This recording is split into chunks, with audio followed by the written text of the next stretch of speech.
Hello everybody, it's Claire here from Sewing by Claire, and today I've got a lovely project for you in that we are going to be making the mechanic's outfit for Pete the Pine Martin or Steve the Stoat from the latest characters by Sarah Peel of CoolCrafting, and it's actually CoolCrafting that have commissioned me to make this video for you, just to give a little bit of extra help to anybody who may not be as confident at making this type of garment, because we want Pete and Steve to look absolutely amazing in their coveralls, and so that's what we're going to be sewing today. I have got a couple of tips and tricks for you for when sewing with the twill fabric, and I'll talk about those. And for those that haven't seen my videos before or my channel, then my videos are aimed at beginners and improver sewists who want to perhaps either get started with garment sewing or sewing the characters predominantly by machine, but also who want to perhaps get a better finish or elevate the finish on the garments that they make for their characters. So those who are more experienced may find that my videos cover too much detail, but I'd rather include the detail and then you skip through it than miss out something that a beginner is going to find helpful. That said, this garment is probably not great for a first garment if you are a total beginner, but if you're a confident beginner, enthusiastic beginner, then by all means have a go.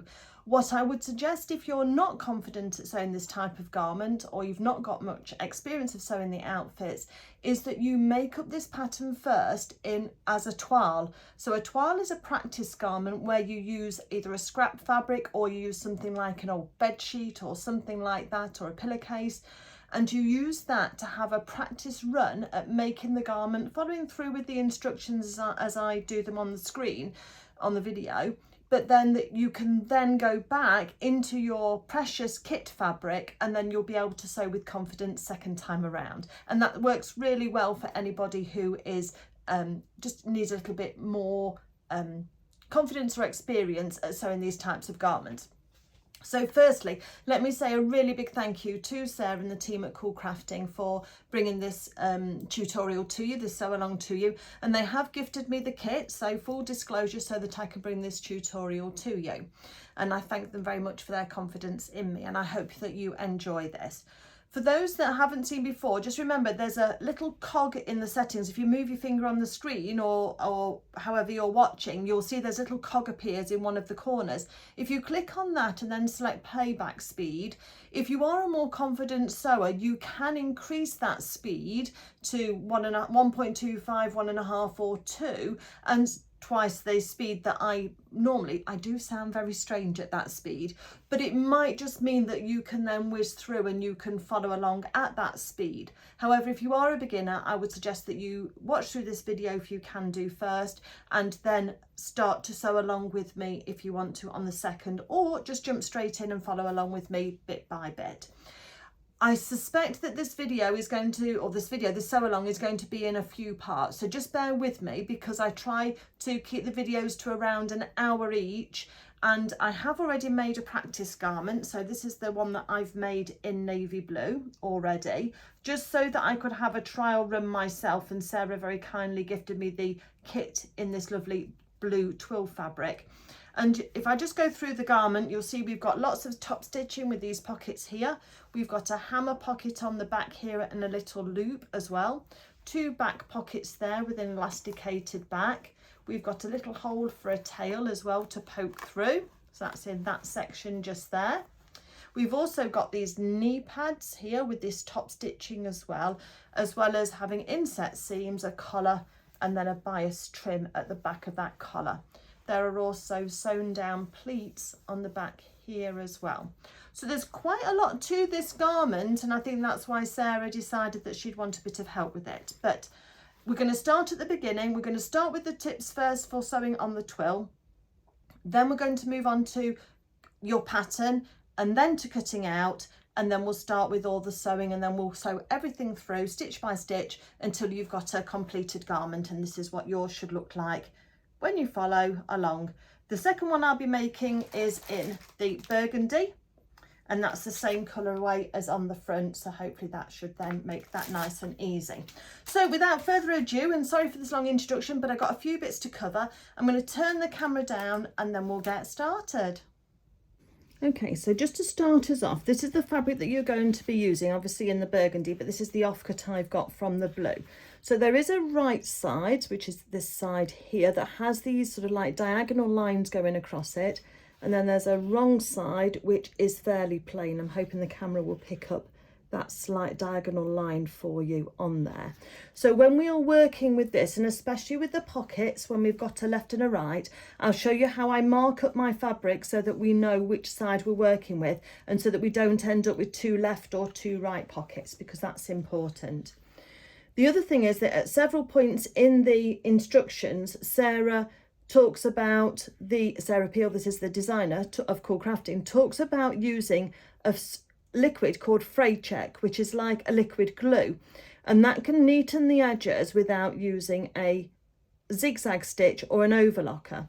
And the reason for that is that if I just fold this over and just finger press it, and I'm not 100% sure of the composition of this, I suspect it's 100% cotton, which it quite often is, and twill is a bit, it's heavier than an ordinary dressmaking fabric. It's a bit like a light denim, if you like. It's a bit sort of that type of handle to it.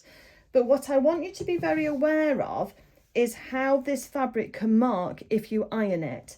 So if I've got an iron here, and if I press on with my iron and just press that seam in, especially with having the zigzag on the back there, I don't know if you can pick up on the camera, I think you can, but the fabric has actually been scorched slightly. So if we compare it where it's not scorched, where I've not ironed it, which is this section here, with this section here, you can see where you can see the zigzag, embossing of the zigzag through, and also that fabric has been scorched slightly. So you will need to be careful when you are pressing this, especially if you like to press regularly.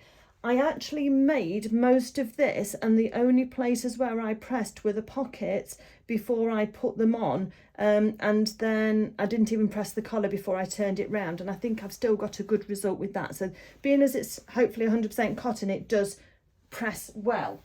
The other thing that I use quite regularly, if you followed any of my videos before, is you know that I use a press cloth, and that's, in this case, I use silk organza, but you could use a section from an old pillowcase, you could use a tea towel, or any sort of cotton dressmaking fabric. And when you're ironing, I recommend you put your your piece that's being pressed on the work surface, cover it over with your press cloth. Excuse, mine's a little bit grubby, but it's well used. And then when you press with your iron, the press cloth absorbs the direct heat of the iron, which then means that your fabric underneath remains scorch free. So again, remember we scorched this area, which you can just slightly see, and that area was not, and I can see that that's pressed really well without any markings on the outside. So my recommendation would be that if you are making this garment, just grab, I mean, the other thing that's very, very good for that is you know, the old-fashioned cloth handkerchiefs, fabric handkerchiefs, cotton ones. Those are really good. So if you've got any of those lying around, then that's a really good way of using for a press cloth. Okay, now that we've got those two, I wanted to get that straight out of the way, because if I hadn't grabbed you quick enough with that tip, it could be that you've marked your fabric before you've even got started, and I didn't want that to happen to you. Okay, I'm going to now talk about the pattern. So when you receive your pattern from CoolCrafting, you will have a booklet that gives you all of your instructions in it, and please feel free to follow along with that whilst you're following me as well in the video. And also you'll receive your pages with your pattern on it. Now, what I would recommend is that rather than cut out your master copy of your pattern, you get hold of some tissue paper or some greaseproof paper, and you use that in order to put over, let me find a small enough piece, over your pattern and trace it off. Not only is the paper for the photocopier paper quite thick in order to pin to your fabric, tissue paper is much easier.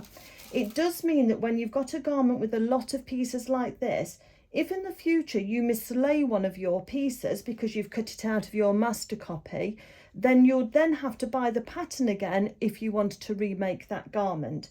Whereas if you do trace it off, then you've always got your master copy with your instruction booklet to refer back to, and that will save you then having to buy that pattern again. And all that we do when we are tracing off the pattern, get a pen and I can show you, is we put the tracing paper over the top of the pattern. We can see through it, just trace on the dull side, and then we can then use that to then trace our lines and to make a copy of the pattern. It does take a few moments, but if you get used to doing it, it's no trouble at all. We just then trace off the pattern with any of the pattern markings that we want to include, such as the grain lines, the name of the pattern piece, how many we cut out and which fabric it is. And then that will then tell us then how we can carry on. So do that with each of your pattern pieces before you get started, and that will then give you a good copy. You're then going to cut out on the solid black line in order to cut that piece out, and then we'll use it on our fabric.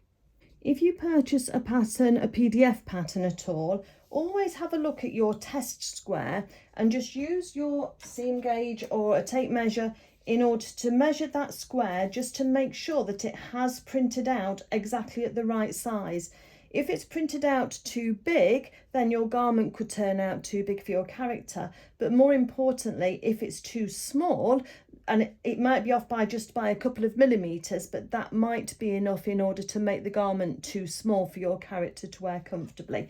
So do just make sure that that 2 centimeter test square is the correct size. If you've received a copy from directly printed out from CoolCrafting, then it should be anyway. It's more if you've got a PDF pattern, but it's always worth checking your 2 centimeter square. I quite often just put a tick in the middle of it, and then I put my initials on, but that's just me, just to say that I've checked it and it's correct.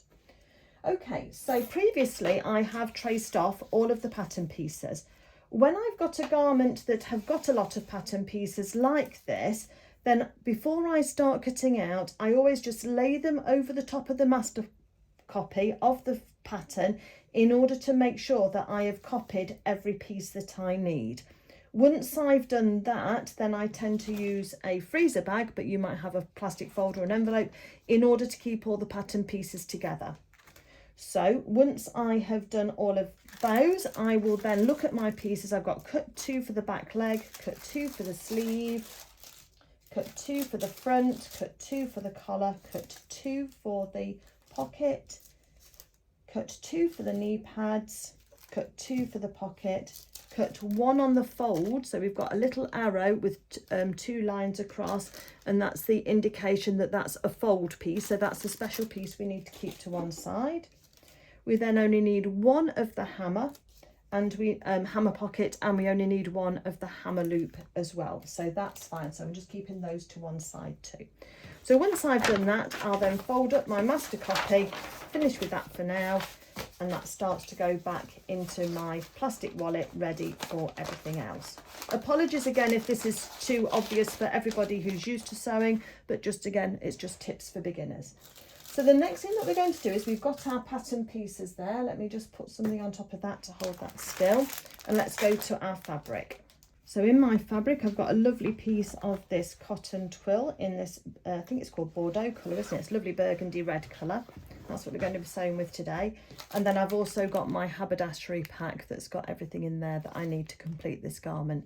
The haberdashery pack, apart from the thread, will go to one side, but if you can, when you get 2 minutes, just wind your bobbin and have your thread ready on your machine, ready to go, so that we have that ready for when we've finished. That's just one thing that we can do. And then in the meantime, I would recommend that you just press out these packing creases that are in the fabric at the beginning. Remember that what I said about the press cloth, because we're ironing, and I would recommend that you iron on the reverse of your fabric. So have a little look at your fabric while it's in front of you, and hopefully you'll see those diagonal lines on the fabric, which are then the right side.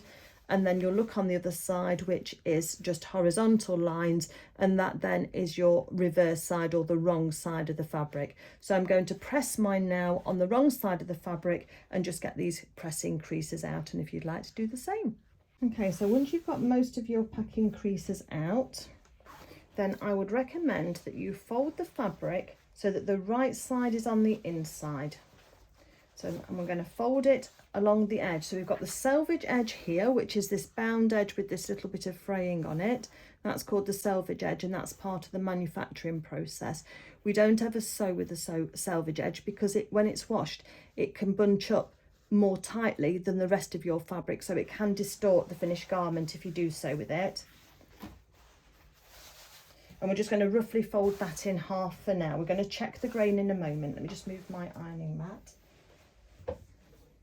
Okay, so I then want to now make sure that we've got this piece of fabric folded exactly in half, and you might think that that's just easy by just putting the raw edges together and then we've got it set and grain, but there's an easier way of doing it than that to be more accurate, and that is to use a tape measure, and we choose a point on the selvage edge. Sometimes there's a line. I'm going to use the line between the fraying and the bound edge, and then I'm going to measure from that across to my folded edge, and I've got 15¼ inches there. I then go to the top of the fabric and measure from the same point on the selvage edge across, and I'm just over 15¼ so I know that this fabric isn't straight at the moment, so I can move this edge in slightly until that then meets my 15¼ and it does there.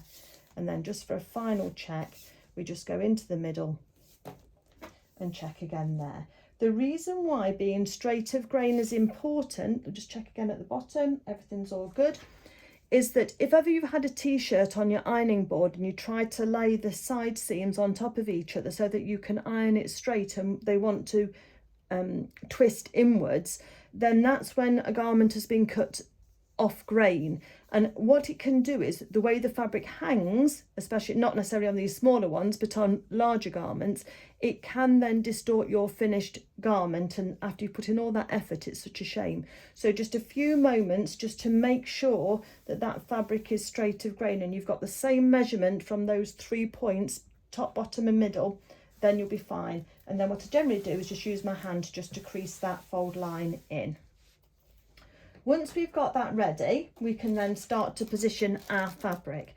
Now, whilst twill has got a right side and a wrong side, it doesn't have an up or a down. So we can put our pattern pieces upside down if we want to, but generally I try to avoid that. So what I'm going to do now, because my fold is on this side of my pattern piece, I'm just going to turn the fabric round, making sure that that crease is still in place that we wanted it to be, so that then I can place my fold piece with the fabric the right way up. What I also try to do generally with dressmaking and with fabrics as well is always place the pattern pieces on the fabric from top to bottom. So I go from neck to hem on everything. So here we've got our neck edge and here we've got our hem edge. So that's going north to south. The same is going to happen with the rest of these pieces here. So we've got this piece that we only need to cut one out of, but it needs to be cut on the fold. So that needs to be against that folded edge. And then for the rest of the pieces, then we can have a look in the book and we can follow Sarah's guide for how to cut these pieces out. Okay, so you'll find the guide inside the front cover, and it's this one here. We've got the folded edge here of our fabric, and we've got that folded piece, as I mentioned, just here on this piece here. So that's going to go up there towards the top. We've then got our bottom pieces here for our trousers and for the main part. Now also on your pattern, let me just point out that on each of the leg pieces there is a lengthen line, and I'm going to show you in a bonus video at the end how to lengthen this if you are using this for a different character who's got longer legs. So you can measure from the inside seam here, so this is the crotch curve and this is your inside seam here, to check whether that's going to fit your character or not. This pattern as it is with no changes will fit Pete the Pine Marten and Steve the Stoat. It may fit some of the other characters with shorter legs, but if you wanted to make overalls, say for a Luna or a Reynard, then you may well need to extend the pattern at that point.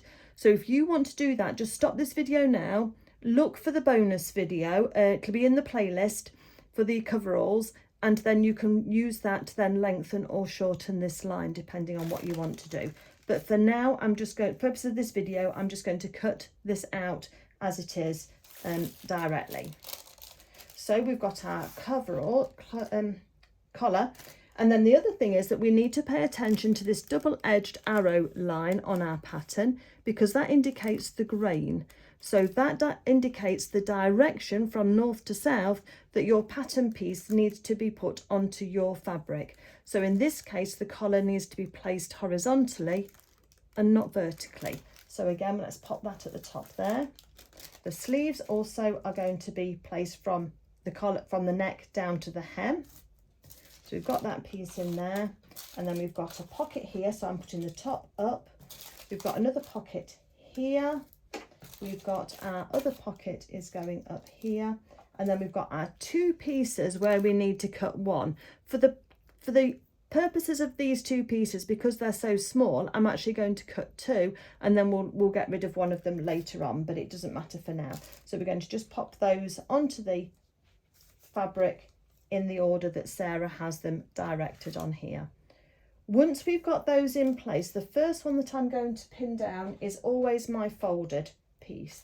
So the pattern piece with the fold, and all I do there is that solid line needs to be directly onto that folded edge of the fabric, and I first put a pin top and bottom in order to secure that onto the fabric, and then I can go in later and put the rest of the pins in, but that's secured down. When we've got pattern pieces that have got a grain line, so like this leg piece here, on the pattern the grain line is just this big. What I would recommend you do is extend the grain line up to the top of the garment. We do that really simply, just by putting something straight, a straight edge, a ruler or whatever, against the grain line on the pattern, and then we just use a pen just to follow that up towards the top of the garment.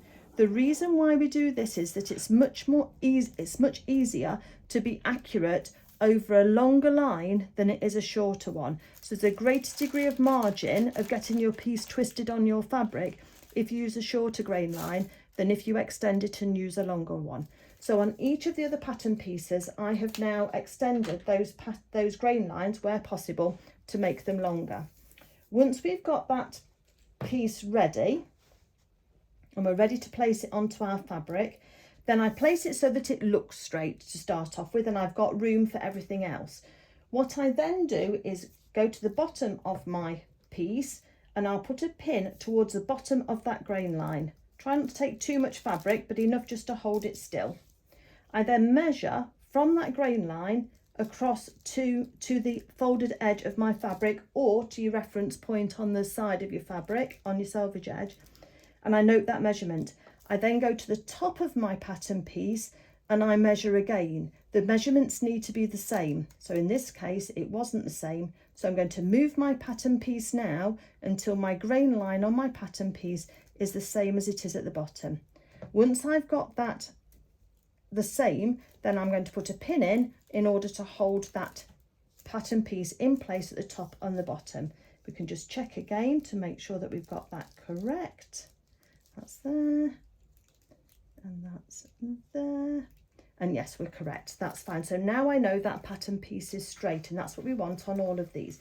All of these tips and tricks are directly transferable into sewing for children and adults and pets as well, so they're good tips to learn and to get used to doing.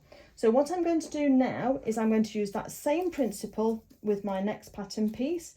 Try not to waste fabric if you can help it, because we can then use it for something else. So again, pin at the bottom of the grain line, measure across to get your measurement, go to the top of your line, measure again to get your measurement, straighten it up if you need to, make sure your pattern piece is flat on your fabric, and then you can put your pin at the top. Once you've got your top and your bottom of your grain line, you can then go ahead and you can put the rest of your pins in. So do that with the rest of your pieces. On your sleeve there isn't a grain line, so just use the straight edge here on the that's the underarm seam, so just use that straight edge there, and that will make sure then that your sleeve is straight as well. So once you've done that, if you want to come back to me, or we can, once we'll check we've got all the pieces first, and then we'll start cutting out. Okay, so just before we then start to cut out, I always just do a quick piece check just to make sure nothing's wafted off the table while we were just getting ourselves organised. So if we check using our cutting out guide, then we've got our bottom leg here, we've got our full front leg there, we've got the knee pad there, I've got my angled pocket there, my square pocket there, and my hammer loop. I've got my hammer pocket, my sleeve, my collar and my front. So I now know that everything is there. You can also put a little tick on your pieces once you've ticked them off, just to again help you know where you are. So excuse me, knocking the camera then. So now all we need to do now is to cut these out as accurately as possible on that solid line of the pattern and keep those and get those done. If you've got any tight curves to cut out like this, what I would recommend is that whilst it's on the big piece of fabric, cut up this line here and then go straight across to this line, and then when you've actually got this piece cut out, you can go back and cut out this infill section here. That's really the only tricky part there is to cut out, but that would be my suggestion for doing that. So let me get my scissors, I'm going to cut this out and then I'll meet you back here. So once you've finished cutting everything out, then you're going to have a pile of pieces like this. Now before you rush and take off your pattern pieces, we're going to do some marking and some notches first. So the notches are these little lines here, which are a little line at a right angle to your cut line, and that's a little clue for placement for later. So if we start with these trouser pieces, on this back curve here, we've got two little notches. So let's just mark those, and we just use the nose of our scissors or our snips, and we just make a little cut in the fabric. Only do a couple of millimeters. You don't want to go past the 1/4 inch seam allowance, otherwise you'll end up with a hole in your garment. So it's just a little mark just to give you a little bit of placement later. And there's one at the top just there, so I'm going to do that one too. There's one on the waistband just here, which I'm going to do too, there. And then I also marked at the top of this hammer pocket here on one side there and on the other side here. Now, yes, I am marking those notches on both sides, but when we come to place it later, we'll use them on one side and ignore them on the other. So don't worry that I've just put that through both pieces. So for notches, that piece is done. On the back, the piece with the folds, which is the back of the coveralls, on the fold line, we're going to do a little notch, top and bottom of that fold line. And then I also put a little notch on the bottom of where the cross line is. I'll show you what we'll do with the rest of the lines afterwards. I don't put one where the dot is. No other marks on that one, so that's fine. So then let's come over here onto the coveralls front. And again, I'm going to put a little notch either side, just where those knee pads have got to sit. So that's top and bottom of the knee pad on one side. And then I'm going to turn my piece around and do top and bottom of the knee pad on the other side. We've then got two notches in the crotch area here. So just one notch, sorry, on the edge there. I'm going to put another notch on the side of the pocket here for the chest pockets, because that then helps with placement as well. And then we have got a notch on the neck edge as well. So let's put that little notch in as well. There are some other markings on there, but I'm going to mark those in a different way. So let's put that to one side. On the collar, we're going to just mark the notch on the centre middle, on that bottom edge. So not the widest edge, on that bottom edge of the collar. On the sleeve, we're just going to mark the top middle of the sleeve. Again, just that little mark. On the top of the knee pad, we've got a notch as well, just to mark that for us. And we're also going to note that there's an inside leg mark there as well. So we're just going to bear that in mind, but we're not going to mark that. on the pockets, then I like to do a little notch on that fold line that side and this side. So that's the square pocket, just where that fold over is going to be. That just helps us place that. There's no notches on the hammer pocket. There's no notches on the hammer loop. And then there's no need for any notches on the chest pocket because we've got this angle here that we can use for placement when we're folding that over. So that's the notches. So if you want to go ahead and mark your notches, so you've got those done. The next thing we're going to do is we're going to do some tailor's tacks. And tailor's tacks are something that I like to do. You can use a heat erasable pen, such as one like this, which is a Frixion pen. Sometimes you've heard about those. It doesn't always come out of all fabrics, so I prefer to mark with thread, but obviously it's your choice.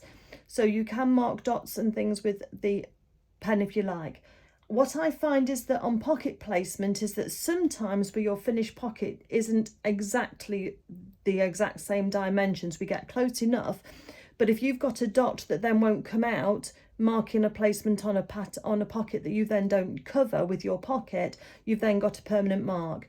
You can use a chalk pencil as well to mark your dots if you want to, and that's perfectly acceptable. Just use what works for you. But what I would recommend you do first is use your scrap fabric from cutting out, and you mark your pieces first and have a little practice with it, and then go ahead and either try and scrub that off afterwards and see how well it comes away, or you press it and then see how well that does first before you start to use either of these two methods. I'm going to show you a different method, which is using tailor's tacks, and then we're going to do something called thread tracing. It's really easy, but it's a great way to mark your pattern pieces. And what you're going to need is you're going to need some thread. So I'm going to use this white basting thread, which is quite thick, but it's a special one. This one, I don't know who this one's from. I got it from one of the shows. I don't think it was expensive, but it's got a very easy break point on it. It's not got any strength to it. It's not for sewing with by machine or by hand to hold a seam, but it is there so it can break easily if it gets mixed up with your machine stitches. Alternatively, you can use a different colour thread, that's fine. It just doesn't always break as easily. But if you have to remove it later, I'll show you a trick to get out your threads without breaking your machine stitches if you do sew over it. So all you need is a hand sewing needle with your choice of thread in it. Okay, so I've got a hand sewing needle and it's just got the thread in. I've put the two ends together, but I've not put a knot in. And what I'm going to look for first are some dots. So we have a dot on this corner here of this top. So I'm going to put my needle in and I'm going to take a bite through both sides of the fabric. So you can see the needle on the back there. There's a pin there as well, I know, but you can see the needle through there. And then we're going to leave a tail, usually leave about 1 inch. And then I'm going to go in the opposite direction. So my stitches on the back will make a little cross in the center of that dot. And then my stitches on this side are on the outsides of the dot. It doesn't have to be terribly small, but you don't want it too big either. And then you're going to leave a loop that is about the same length as your ends that you left. And then when you cut off your thread, you're going to again leave a tail like that. Okay, so you get this tuft of threads. Before you forget, just cut through the loop so that you've now got all of these threads all nice and loose like that. We've got a dot at the bottom here again, so let's do the same thing here before I show you how we open this up and how this really well marks those things. So again, leave 1 inch or so of thread on that line there at the bottom. I find tailor's tacks quite relaxing to do. They don't take long at all, but they just are really quite good fun. Okay, so we've got our tailor's tacks marked onto there. We are going to be doing something with these dotted lines for now, but just in a moment, but just for now, let's take off the pins that are holding the patterns on. So I'm leaving on those 2 pins there so that my pattern doesn't move, but I'm just releasing those pins that were holding on the outer edges. What I'm then going to do is ease the pattern pieces back, but I put my finger on the threads as I do so that I don't lose my threads. And then I can just fold that pattern piece out of the way for now, and we can see that those 2 places are marked with our fabric. What we do then is we separate out, let me show you the back there, look, that little cross and a little cross just here. We then separate out our threads so that we've got what I call a bridge of threads like that, as you can see. And then being very careful not to snip our fabric, we're just going to snip through that tailor's tack. So again, let's do the same. You don't want to pull so far that you pull everything all the way through, otherwise you'll be starting again. So you need to leave some on both sides. And then when you've got your bridge of threads, you just snip through them, and then that just marks that place for you. Okay, so that's a tailor's tack. So we've got one there. I also do tailor's tacks on the pockets. So where we've got a corner of a pocket, so like on the hammer pocket here, I'm going to do a tailor's tack in the corner. You can thread trace, when I show you in a minute how to do it, all of the dotted lines, but I did find that when I was making the toile, the practice one, that I didn't need all of those places marking and all of those lines marking. So long as I've got the corners, then I could be accurate enough with the placement of the pockets. So again, let's put a tailor's tack in there and one in there, cut through our loop, and we've got our tuft of threads. I will then go and put all 4 corners on the back pocket. There's nothing to put on the collar. There is on here, we are going to mark the 2 corners here, top and bottom, of the chest pocket. And I also went ahead and marked the corners of the Velcro. For those, I just did one horizontal line with my tailor's tack, and that then marked those corners for me. Nothing on that pocket, nothing on the hammer loop, nothing on the back pocket, nothing on the knee pad, nothing on the sleeves, and nothing on the hammer pocket. So we've only got a few little more tailor's tacks to do. Also do note that you have got a point A, 2 points A and 1 point B on the fly area of the overall. So I did go ahead and put in a tailor's tack on each of those, and I will do that again. On this leg here, I'll put in the other 4, and then we'll talk about the thread tracing, because we need the tailor's tacks done first before we come back and do the thread tracing. So if you want to go ahead and mark those points on yours with your contrast thread, and I'll meet you back here and we'll talk about thread tracing.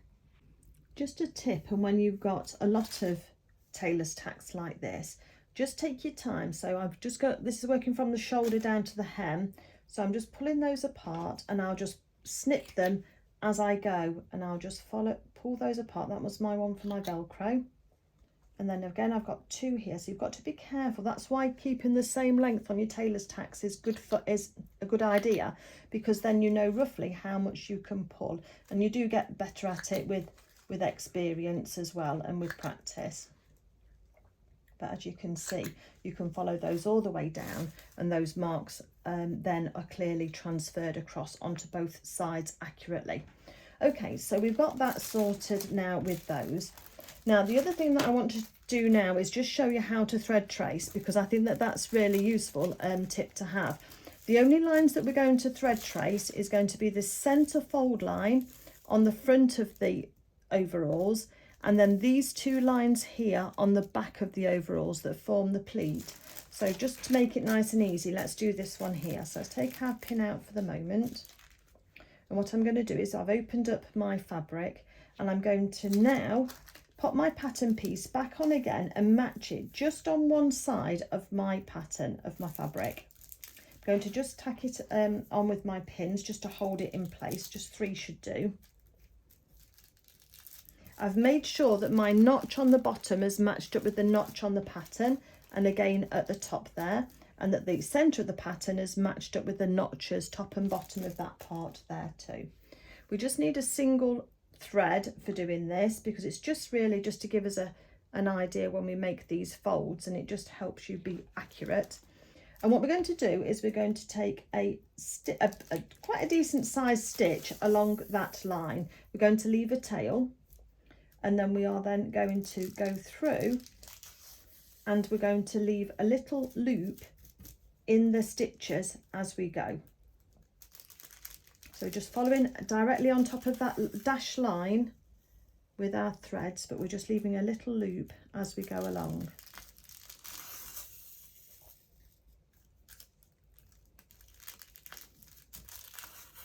all these little clues just help us get a really precise finish when we make our garments. So I hope that you're enjoying learning about these things, or you might already know these and use them as well. Okay, so once you've done that and you've got your little loops, hopefully you can see those. Let me just hold that up for you so you can see those loops on my pattern. And then what I'm going to do now is cut off my needle and thread. You can go ahead and do the other one, but I'll just show you with this one to start off with. We're then going to just gently cut through each of those loops, just with our scissors. Just lift up the loop and cut through it. Because then when we take off our pattern and fold it back, we can see that row of threads there, which then gives us a perfect line for when we want to fold that pleat later. We can see exactly where that line is without the threat of leaving any ink or any chalk behind. So I'm going to do this next one again, and then when I've done that, I'm going to take my pattern, I'm going to turn it over to the other side, to this side, match up all of my notches again, and I can see the perforations in the pattern to trace my line, and I'm going to trace those two lines with my thread again. I'm then going to separate out my front and my back of my coveralls, sorry, the two fronts, the left and the right, and I'm going to put the pattern piece on each piece, and then I'm going to do that centre fold line again, and that really will help you get that fold absolutely perfect for the front of your coveralls.